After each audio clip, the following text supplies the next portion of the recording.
Vous regardez un extrait de la vidéo Mécanisme effet indésirable vaccin Covid-19, partie 2 Nanotech. Vous pouvez regarder la version intégrale sur vvc19.fr.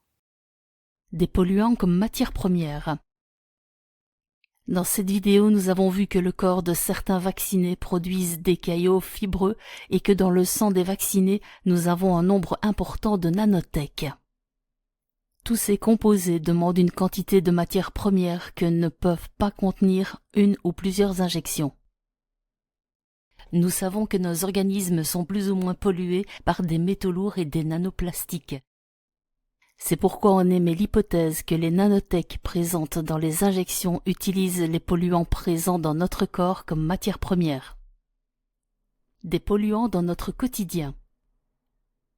Les polluants que l'on retrouve dans notre sang sont omniprésents dans notre quotidien. On les retrouve dans l'eau, l'alimentation, les objets en plastique, le mobilier intérieur, les vêtements, les matériaux de construction, etc. Bien que l'on ne puisse échapper complètement à cette pollution, nous pouvons la limiter en filtrant notre eau, en consommant des produits bio et en achetant des objets plus naturels que possible. Une pollution tombée du ciel. Les chemtrails sont des épandages chimiques à ne pas confondre avec les contrails, qui sont des traces de condensation de vapeur d'eau que laissent les réacteurs d'un avion. Pour ceux qui pensent que les chemtrails ne sont que des contrails, voici 2 vidéos qui montrent le démarrage et l'arrêt des épandages par des avions.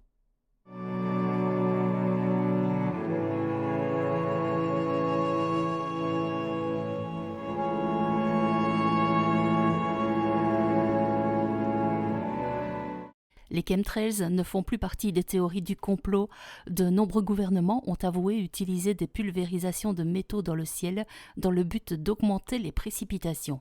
Il s'agit d'envoyer de l'eau dure d'argent, soit par des fusées lancées du sol, soit bien plus souvent, comme vous le voyez là, par des avions. Et l'eau dure d'argent rassemble donc des gouttelettes de pluie et ces mini-particules modifient la structure des cumulus, nimbus et autres stratus et donc déclenchent les précipitations. Ce qui n'est pas officiel, c'est qu'il y a au niveau mondial des épandages massifs de chemtrails qui se sont accélérés ces dernières années.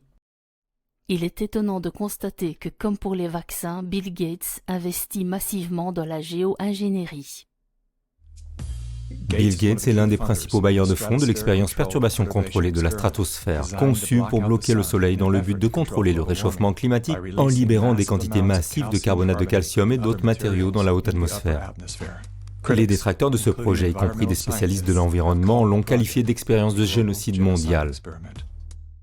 Contrairement aux contrails qui se résorbent rapidement, les chemtrails sont persistants et se diffusent petit à petit, voilant le ciel d'une fine couche de nuages.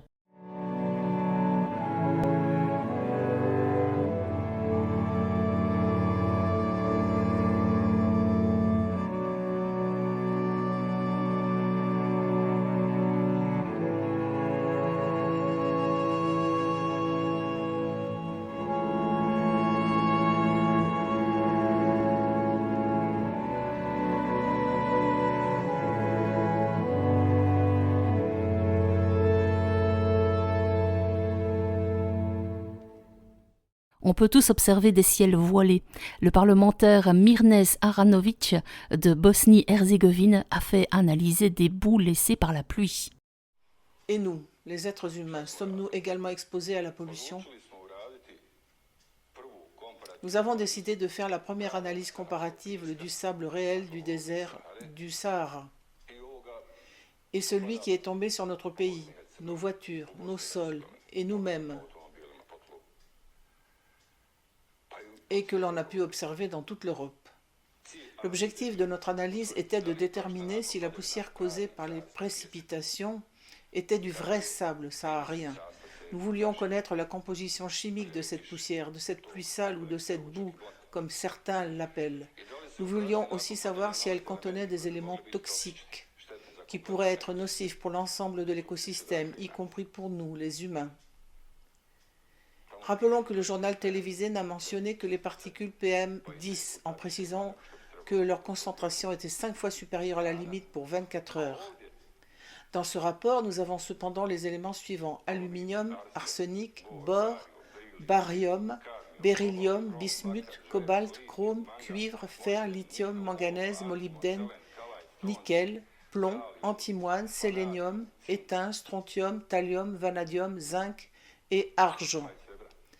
Nous avons établi les différences selon les lignes directrices officielles publiées dans le journal officiel de la Fédération de Bosnie-Herzégovine numéro 7209 pour la détermination des niveaux de substances nocives dans les sols. Ce sont les seules normes dont nous disposons sur cette question. Par exemple, la poussière du Sahara contient moins de 0,5 mg d'arsenic par kilogramme. En revanche, la pluie en contient 22 mg par kilo. Le niveau d'arsenic contenu dans la pluie est environ 44 fois plus élevé, ce qui est significatif. La multiplication par 5 des particules PM10 est tout aussi spectaculaire, mais dans ce cas particulier, la concentration est 44 fois plus élevée. Nous avons vu sur les réseaux sociaux des vidéos montrant des particules collées à des aimants. Voici les résultats concernant les éléments dotés de propriétés magnétiques. Le sable saharien contient 1,811 mg par kilo de fer, alors que la poussière de l'autre échantillon en contient 42,270 mg par kilo, soit 23 fois plus. En plus des métaux lourds évoqués précédemment, nous avons découvert un brevet utilisant l'oxyde de graphène en géo-ingénierie.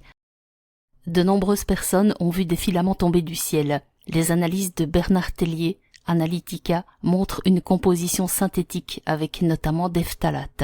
Nous voici justement dans le laboratoire Analytica, situé à Cuers dans le Var.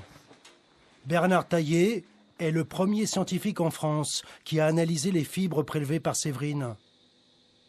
Ce docteur de 3e cycle en chimie reçoit ici des spécimens venus des 4 coins du pays. Ces molécules ne se rassemblent pas, donc elles restent sous la forme de filaments. Et c'est seulement quand on commence à les manipuler qu'on arrive à en faire une petite boule. Mais quand elles sont dans l'air, elles sont vraiment disséminées, dispersées sous la forme de filaments. Ça ressemble à des toiles d'araignée. Et c'est très collant, comme vous voyez, c'est très collant. Voilà.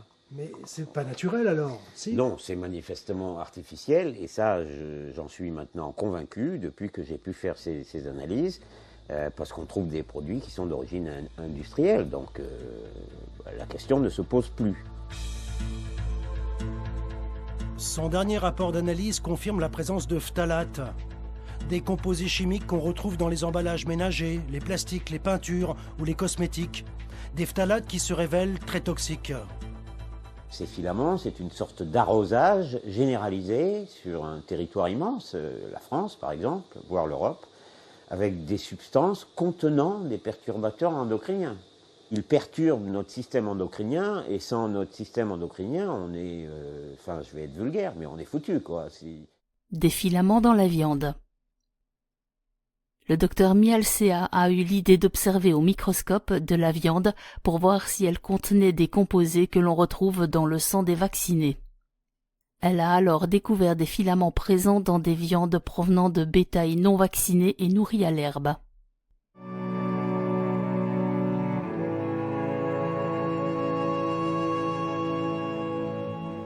D'autres chercheurs ont vérifié ces observations et ont trouvé des filaments similaires dans des animaux de la faune sauvage.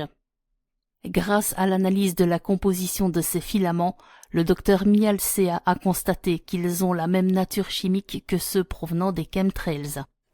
Voici maintenant du sang non vacciné. C'est ce que nous avons commencé à voir. Ces filaments de polymères qui ont des caractéristiques cliniques très similaires aux morgellons. Cela a été documenté via la géo-ingénierie. Ralentissons un peu. Dites-nous ce que sont les morgellons. N'est-ce pas là un diagnostic médical controversé? Parlez-nous de cela. Ce n'est pas un diagnostic médical controversé dans le sens où il y a eu des opérations illégales de géo-ingénierie qui ont pulvérisé des polymères avec des métaux, y compris l'aluminium et le barium, depuis 30 ans. Et ces organismes biologiques synthétiques ont été isolés par des personnes comme Clifford Carnicom. Ils ont été appelés bactéries cross-domain.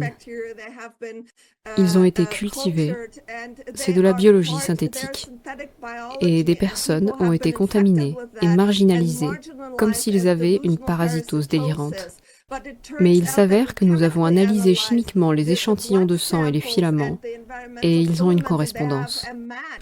Ce qui veut dire que nous avons découvert, grâce à la spectroscopie dans l'infrarouge proche, dans le sang vacciné et non vacciné, des signatures chimiques d'alcool polyvinylique, de polyamide et de polyéthylène. Il s'agit de signatures microplastiques non naturelles. Ils font partie de l'ensemble du programme de la géo-ingénierie.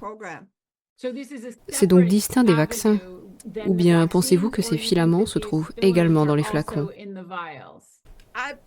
Ce qui a été trouvé dans les flacons lors des analyses de pluie correspond chimiquement avec les filaments que nous trouvons dans les caillots caoutchouteux. On peut donc penser que les épandages de chemtrails sont tels qu'ils contaminent tous les êtres vivants au point de retrouver ces contaminants jusque dans leur sang. Il est impératif que ces épandages de produits toxiques soient arrêtés car ils empoisonnent tous les êtres vivants. Des nanotechs dans la viande? Les vaccins à ARNM arrivent pour les animaux d'élevage. S'ils contiennent des nanotechs comme les autres injectables, consommer de la viande pourrait nous en faire ingérer en plus des filaments.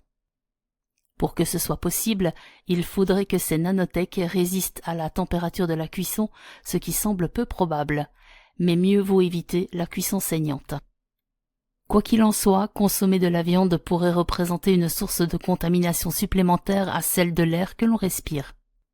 Comme nous l'avons vu précédemment, nous avons le cas d'un patient non vacciné au Covid-19 très malade avec beaucoup de nanotechs dans son sang qui suivait un régime fortement carné. On ne pense pas que les nanotechs que l'on observe dans son sang provenaient de la viande, car les vaccins à ARNM pour le bétail n'existaient pas. À ce jour, nous n'avons pas trouvé pour ce cas-là source de contamination aux nanotechs. Conclusion sur le rôle des polluants. On émet l'hypothèse que les chemtrails épandent des polluants qui servent de matériaux de construction aux nanotechs présentes dans les injectables pour fabriquer notamment des caillots fibreux. Bien que nous sachions que les chemtrails et les analyses des résidus qu'ils laissent ne sont à ce jour pas reconnus par la société, nous ne pouvions faire l'impasse sur ce sujet qui semble relié aux injections Covid-19.